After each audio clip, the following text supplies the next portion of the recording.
my name is Emily Bamer, and the self-help book that I chose to read is called Always Know What to Say, and it's by Peter W. Murphy. Do you ever have the feeling of you don't know what to strike up the conversation with? Well, this book is a great way to help yourself to find yourself and to know what to say at all possible costs. This is what the book cover looks like. There are 4 positives to keep in mind when communicating with others. The first one is to be aware and to make a choice of having a positive conversation. The second one is to notice which negative habits you have. Once you have noticed the negative habits, makes it easier to make them into a positive habit. The third one is to set new behavioral goals.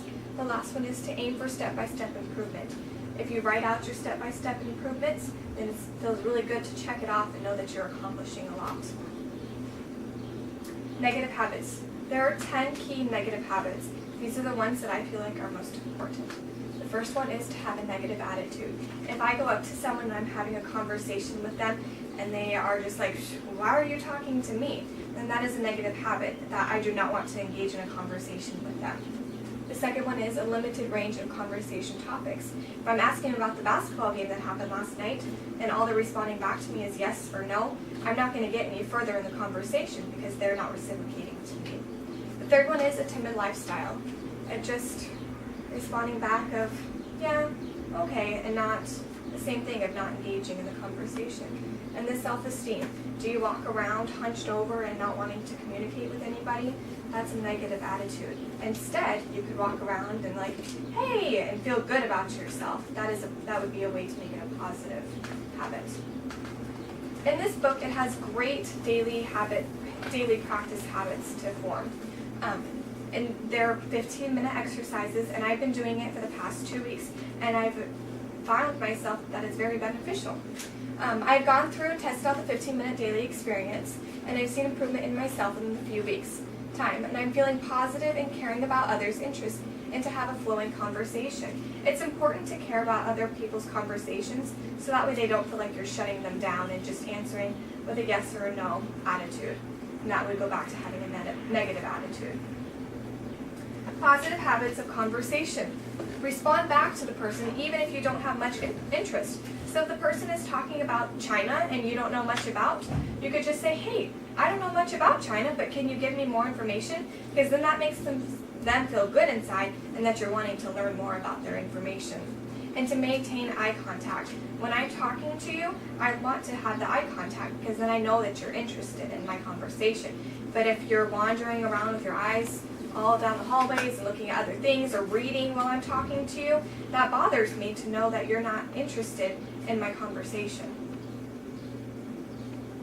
The daily practice, it starts with you.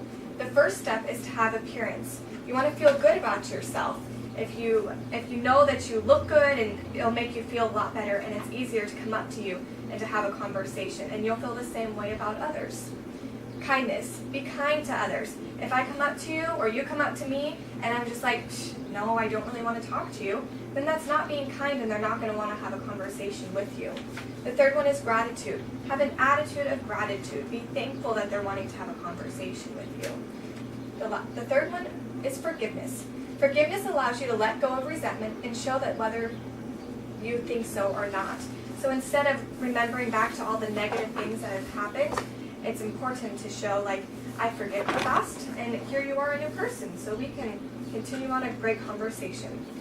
And remember, being positive is key to a great communication skills. In conclusion, reading and talking, taking practice in the book, Always Know What to Say, will have you prepared for approaching people and responding in conversations in no time. I can honestly say that this book has improved me a lot. I used to be much more nervous and I didn't want to have conversations with other people. I now have a good set of self-esteem, and I have no problem going up to others and saying like, hey, did you see that basketball game last night? Wow, that number 22 really hit it off good. And so then the other person would have a conversation back with me if they had good self-esteem and a positive conversation topic as well. Are there any questions? No? Okay, well thank you for your time. I appreciate it.